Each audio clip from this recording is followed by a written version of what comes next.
11th of July, Rabbi Furst, Pierke Avos.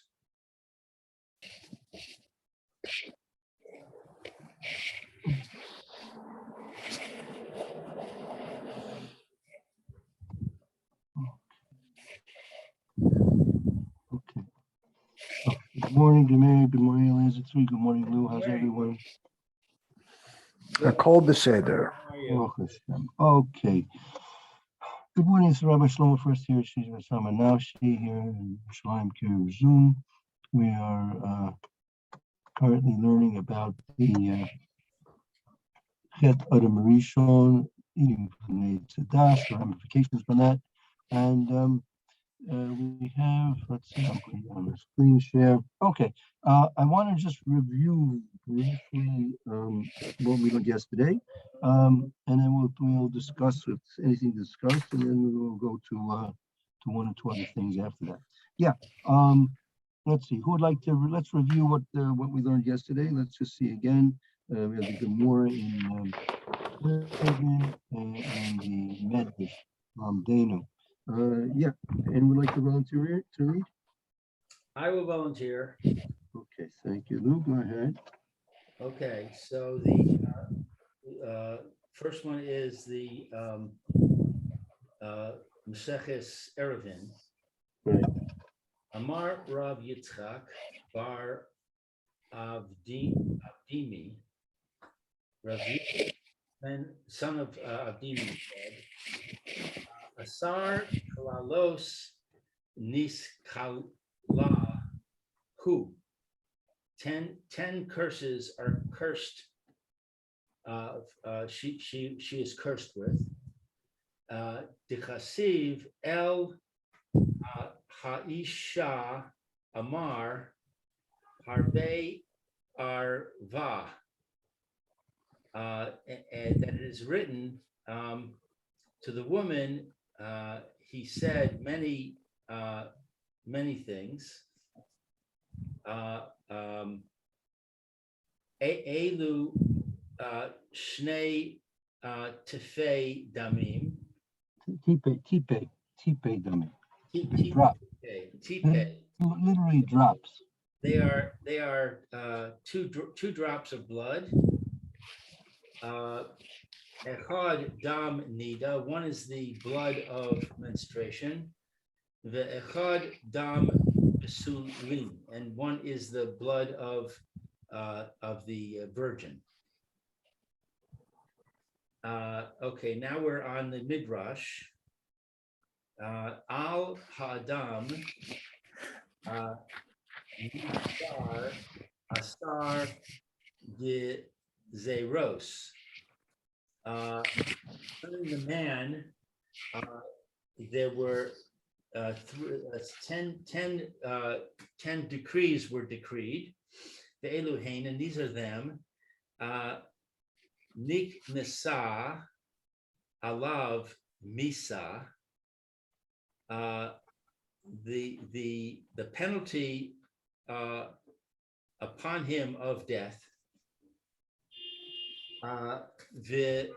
V'shiachol pasu bitzar.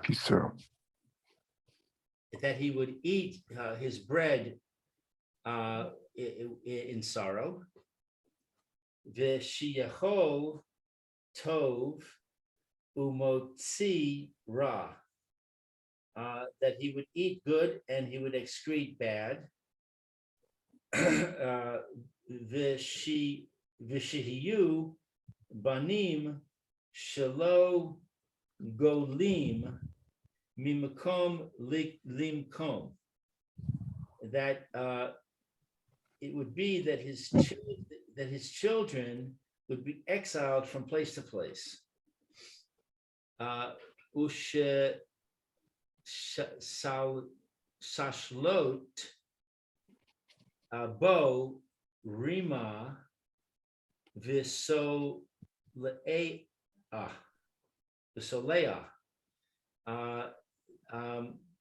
That he would be controlled by worms and maggots.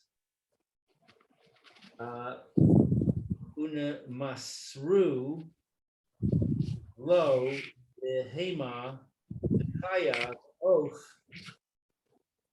she yiatur bahem vehem moredim bo. That domesticated animals, wild animals, and birds will be given over to him, and he would confine them, and they would rebel against him. V'shihiyeh masor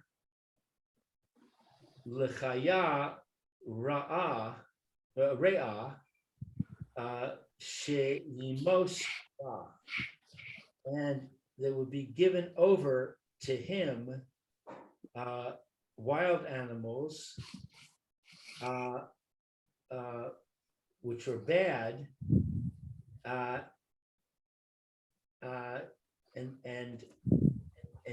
they would die. Well, no, they could kill him, meaning they'll be given over to wild animals that they would be able to kill him. They could kill him. Vishiyu Yamav Katzrim. His days would be short. Sheyeh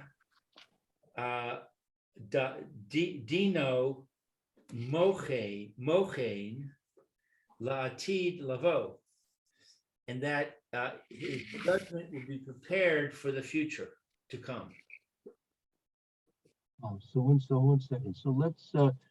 Anyone have any particular comments about these 10 curses? Any Going back to questions? going back to the first lines on Erevin, Yes. how do we learn 10 klolos from that pasuk?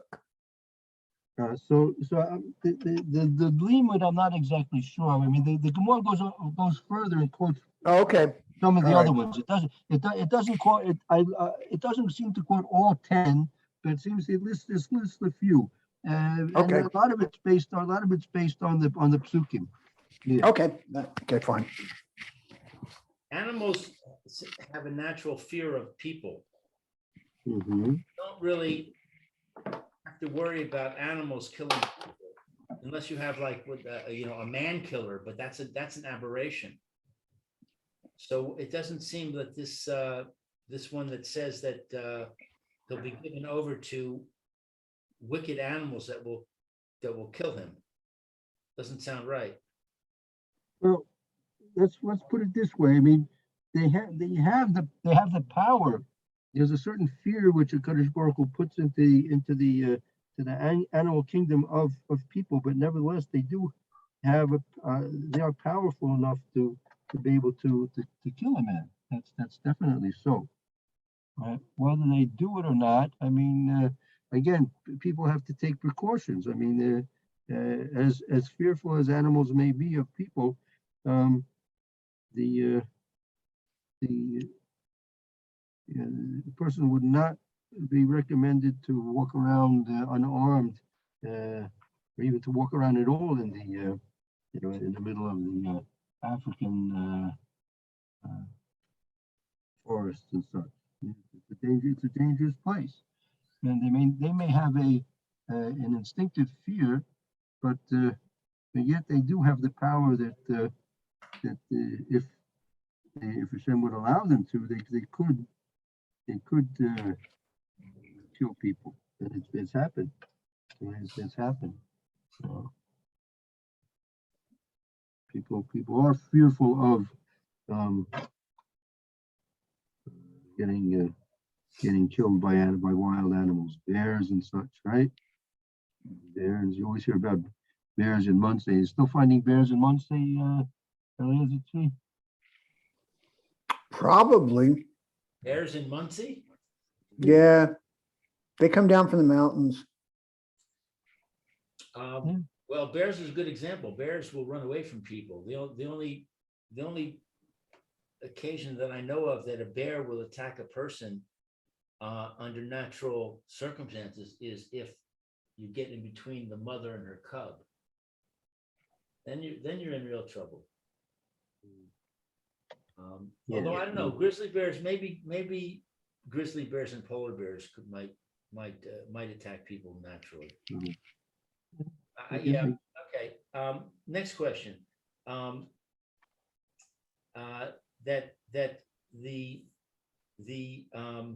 judgment is prepared for the future. Well, before this curse or this decree, when Adam sinned, he got judged. This decree is the judgment. So what changed? Well, this is like a judgment on an individual basis. I mean, obviously, the fact that that person has to give a din v'cheshbon, I mean, it didn't necessarily have to be that way. It could be that a Kadosh Baruch Hu would have created Adam, and he'd have his stay in this world, and he wouldn't be evaluated afterwards to the extent that it is now. But now there's a strict evaluation.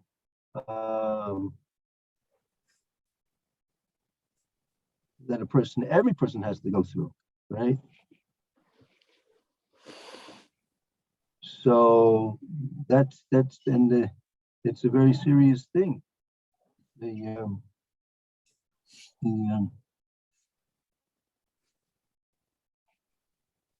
Very serious thing to be judged and to know that you're going to be judged.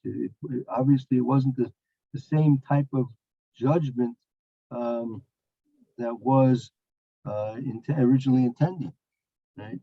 That see, what was the situation of Adam before the Chet was that he recognized emes and sheker. He recognized emes and sheker.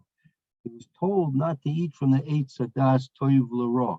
Toiv l'ra. There are these two spectrums. You have a spectrum of sheker and emes, and you have a spectrum of toiv l'ra, good and bad.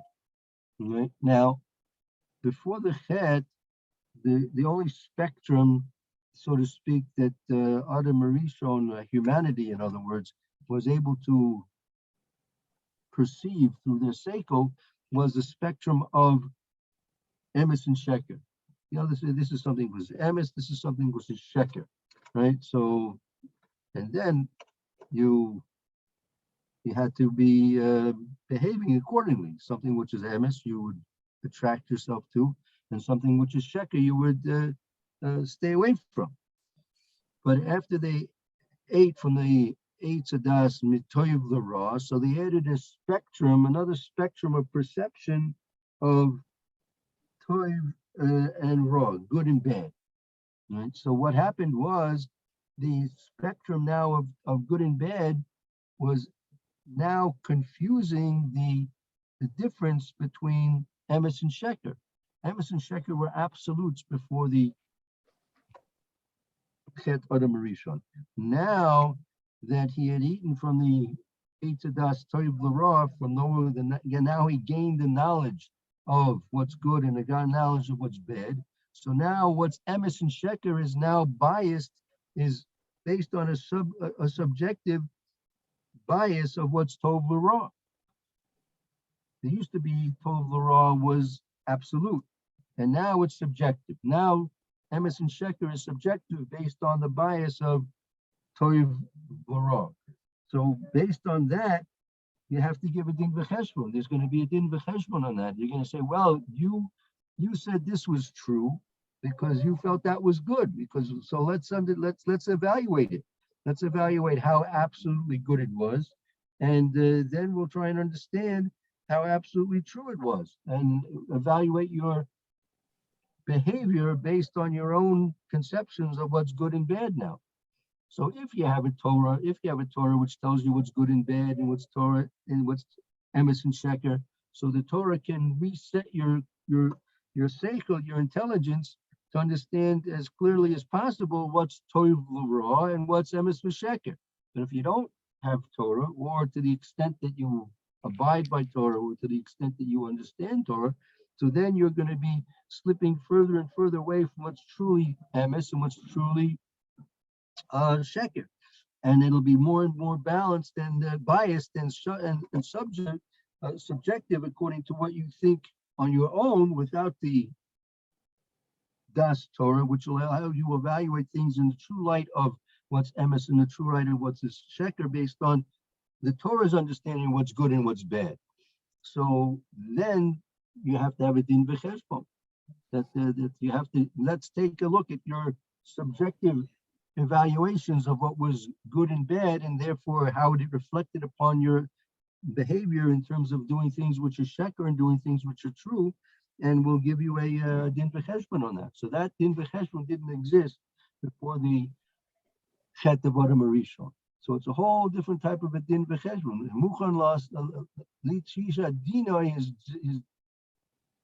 judgments are going to be prepared for him in the future. Meaning he'll have to give a din v'cheshbon on what he did with his life in this world. So that's something which was unique and a consequence of the eating from the Eitz Hadas. So are we saying that prior to the Chet, there was no din v'cheshbon? Or are we saying prior to the Chet, the din v'cheshbon was different? I think the main expression here is muchan. It's muchan. It is something which is prepared for him. There's a din v'cheshbon that's prepared for him. He must go through a din v'cheshbon. There's no escape from the din v'cheshbon. Before that, a person could have, if he was just living with the absolute understanding of what's true and what's false, so there wouldn't be needing a din v'cheshbon.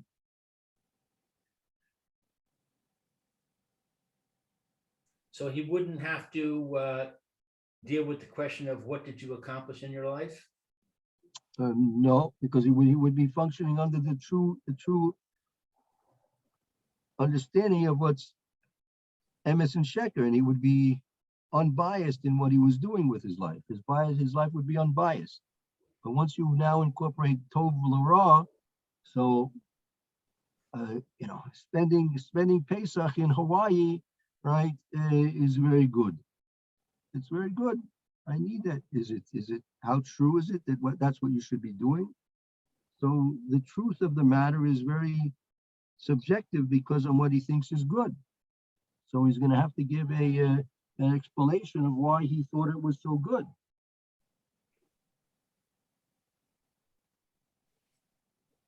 The introduction of Tov L'Ra is now creating a situation where there's an opportunity for a din v'cheshbon, a reckoning of what he did in this world. Which people are motivated to do things what they think is toiv and what's not toiv, right? The first rule in advertising is that they teach you that the far majority of purchases that are made because of a non-necessity, that there's no necessity for this purchase. And therefore you have to, in order to make your sale, you have to create a understanding and a desire, a necessity in the mind of the buyer. You have to create a necessity in the mind of the buyer, right? Right. What did Coca-Cola sell millions and millions of bottles of Coca-Cola for? Because they said it was the real thing, right? The real thing. Now, if you evaluate that under the true spectrum of emes and sheker, how real is Coca-Cola in terms of the truth of that statement that Coca-Cola is the real thing? Is Coca-Cola the real thing?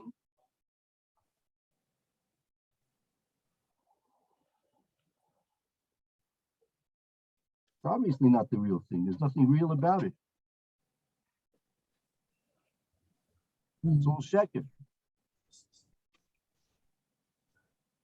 But nevertheless, people will spend, in the course of their life, they'll spend thousands of dollars on buying that real thing, right?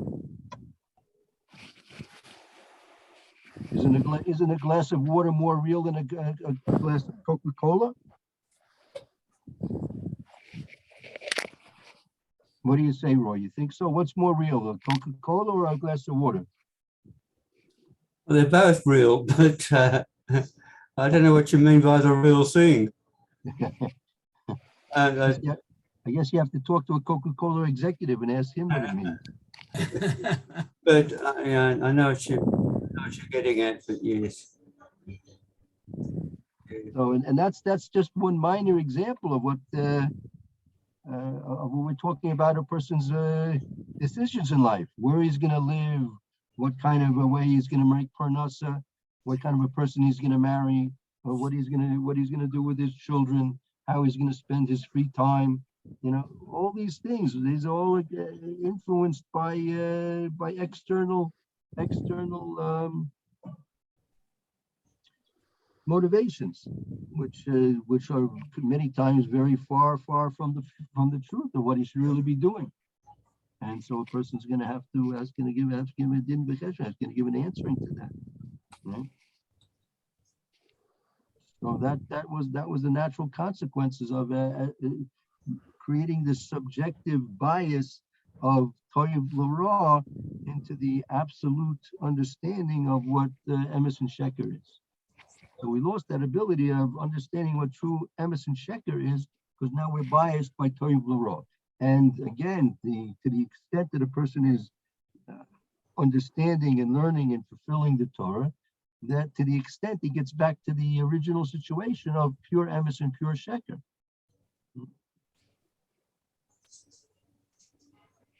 So therefore, there has to be that created a necessity for din v'chesed. If Adam Rishon was functioning, if humanity was functioning completely on the level of absolute truth, understanding absolute truth and understanding absolute sheker, so then there would be very little that a person would have to give judgment for, right? But now that the subjective bias of Toyev L'Ra, good and bad, comes into it, so then there's a necessity for an evaluation of the person's own bias and his behavior that was created from that bias. What I'm struggling with is trying to understand the lesson from the change. We have the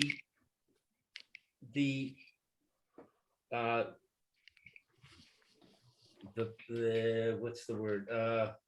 We have the lechatchila existence and the b'di'evet existence. Right. Before the hate is the lechatchila existence, and after the hate is the b'di'evet. So the b'di'evet is that we have bias, we have confusion, and therefore we make mistakes, we sin, and we need a judgment. And we learn that through this process of making mistakes and doing tshuva, we perfect ourselves, we improve ourselves, we come closer to Hashem. We get lots of benefits from this process. And that's in the b'di'evet world. So what can we say about the lechatchila world? If things were were the way we would prefer them to be, then we wouldn't have any of that. So we wouldn't be perfecting ourselves. We wouldn't be coming closer to Hashem. It doesn't seem like that would be a good situation for us. And that argument that you're making is according to some, the argument that Adam Rishon had for disobeying and eating from the Eitz Das. Right? That's in fact so one way of explaining why Adam Rishon could possibly, in the same day he was created, hearing the words from his own creator, who he knows he created from him, and he knows he's all powerful, to go and disobey the words of the creator who just created you. How can you explain that? So the argument you're making is an argument which some use to explain the rationale of Adam Rishon to disobey HaKadosh Baruch Hu. Again, it's very hard. Unless you have Chazal, it's very hard to know exactly what the situation would be in the Lichatchila, in the original plan, right? So it's hard to imagine what it would have been, and but the pasuk itself says, HaKadosh Baruch Hu said to Amnon Rishon, la'avda l'shamre esagan, to oived the gan and to shomer the gan. To oived the gan, his purpose in life was to oived, to serve, to work the gan, and to shomer it, to be shomer the gan, that nothing should happen to it. That was his tachlis in life. That's all he was expected to do. And if he would have done that, he would have perfected himself and the world along with it.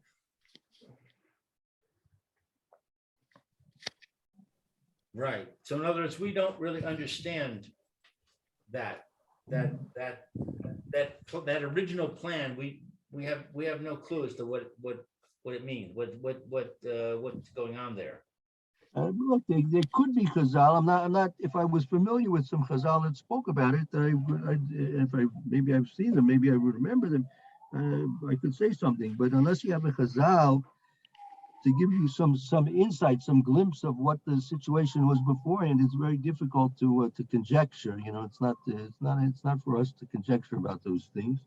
You need Chazal to give us some type of a glimmer of what things were supposed to be and what things were supposed to be like. There may be Chazal. I mean, I'm not prepared I don't know enough about those Chazals, if they exist, to tell you, what might be the possible explanation. But possibly there's Chazal. Yeah, could be.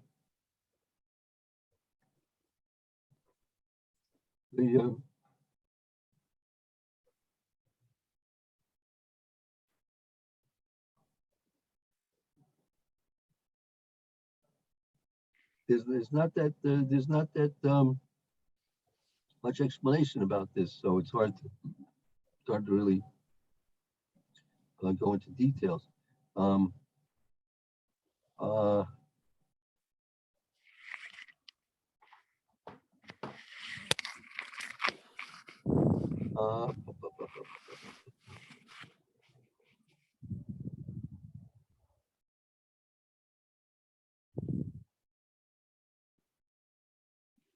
Okay, let's take a look further, and let's go to the next section.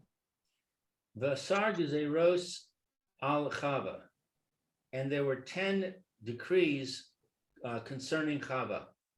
The Eluhain, and these are them: Dam Nida, the blood of menstruation. So I guess that means that before the hate, there would be no menstruation. Is that correct? Right. Okay.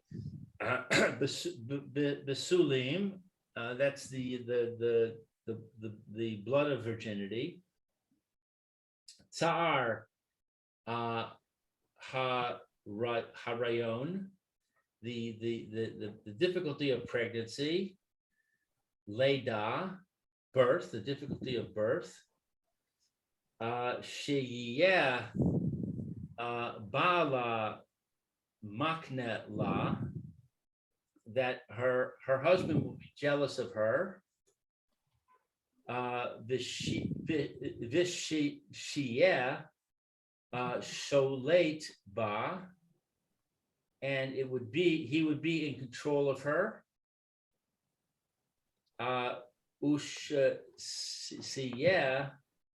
Asura Bebayit, and that she would be bound to the house.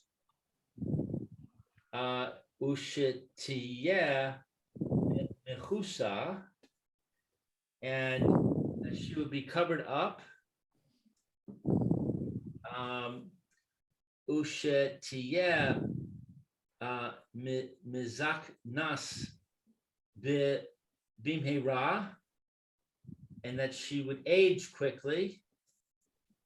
Ashiros, I don't know what that is. But seriously, the 10th is. Oh, the 10th is Es Haya Kishara Kisharoi Baala Kovra. That it would be proper for her husband to bury her. Yeah. That's what Bury her. Right. Okay, so what is this covering up? What is bad about that? Well, for example, animals don't have to cover themselves up, right? Right. And because but people, especially women, have to cover themselves up. So so that's something which makes life a little bit more difficult than if you don't imagine what it would be if women didn't have to worry about their wardrobes, right? Wow, save a lot of money. Okay, so we're not talking about the survival need for warmth. We're talking about the need for clothing. I think so. I I have to look into really a lot of these things need explanations on themselves. I would be wary. We're just really just giving a basic translation of what the words mean, right? But I would be wary of really trying to explain them deeply without seeing what the Meforshim actually say about them. You know what I mean? Right. Okay, so I guess you're going to answer the same thing about the last one, which is what is the problem with the husband burying her? Well, I mean that there are other chazals, meaning, for example, there are other chazals which explains that they give examples. Avram Avinu buried Sarah, and Yitzchak Avinu buried Rivka, and Yaakov buried Rachel and Leah ostensibly, right? So you see that the Avos, that the men survived the women, right? Right, but that's not the usual case. Most women survive the men. So someone certain women's liber once had an encounter with me, and they made this particular comment. You see, women live longer than men. So I said, who says it's a good thing? Maybe Hashem is just giving them a taste of what they brought into the world.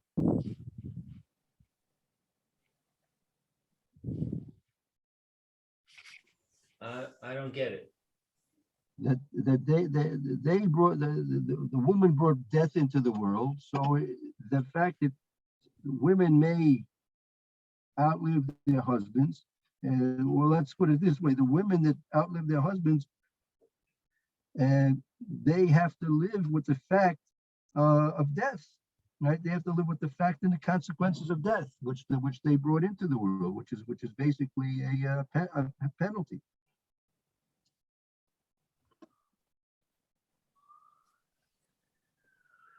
Okay, now I'm confused. Why do we say that the woman brought death into the world any more than the man did, because she was first. She was the first to sin. Yes, that's right. Yeah, that Uh-huh. that we see Chazal's about. One second, I'll speak about that. Hold on 1 second, please.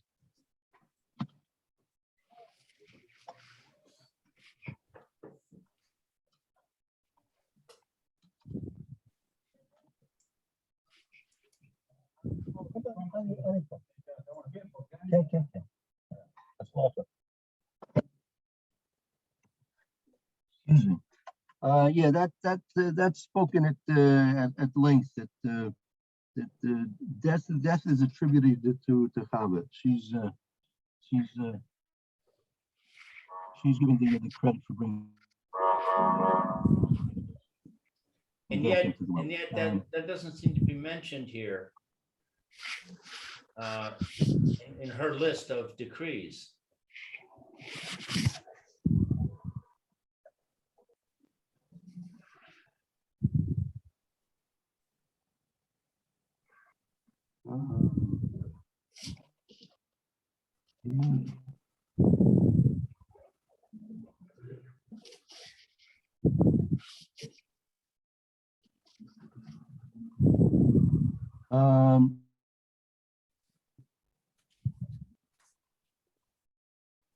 In fact, the maggots and worms is in Adam's list. Right. Well, okay. Now, Lou, that you mentioned that, we have to mention here. If you take a look at the list of Adam, right, and the list of Chava, if you look at Adam's list, how many of the things that are in Adam's list are also relevant to Chava, to women? How many things in the man's list are also relevant to women? A lot of them. Eating bread with difficulty is definitely applies to her. Excreting definitely applies to her.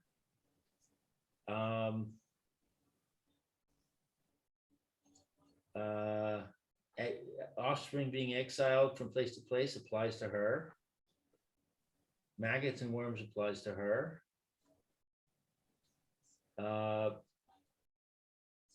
Animals rebelling applies to her.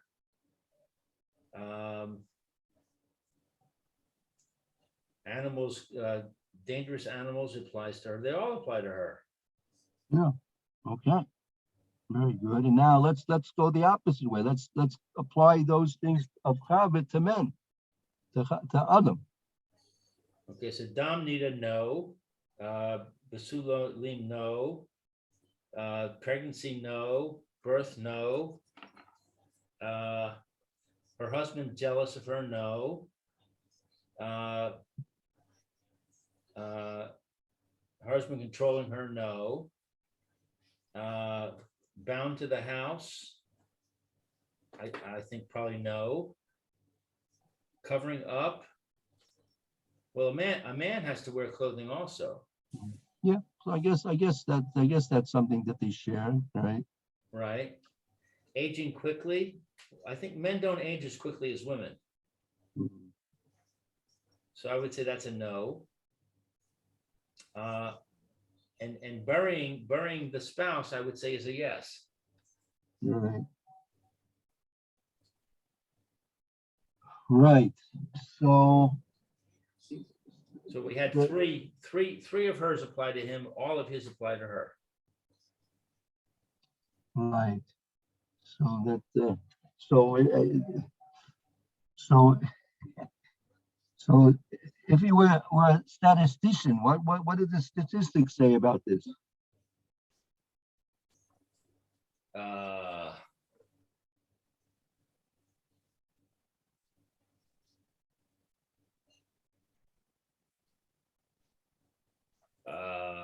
There's a certain uniqueness to the women's to the women's gezeros compared to the man's? The man's are not unique at all. Women, most of them are unique. Is that what you mean? Yeah, that's definitely part of it. Sure. There's a unique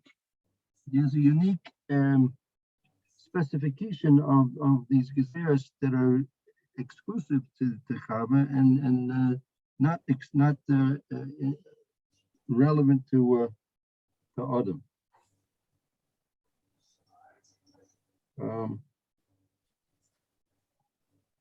Why that should be? That's another question.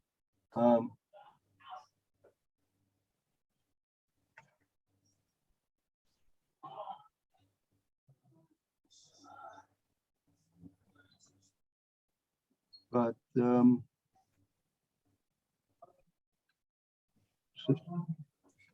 so really the number is really much more than 10 for Chava, right? Right. Like 27 Mm-hmm. or 20. Except- Anyway. Yeah. So, all right. So that maybe we can pick up with that tomorrow. So almost 10. Okay, good. Maybe it's a good point to stop with that thought in mind, something to think about. We can maybe go on to more of it tomorrow, Mitzvah Shem. Thank you, Rabbi. Okay. Thank you. Guess we'll take a little break. Okay. Thank you, Lou. Thank you, Merit. Thank you.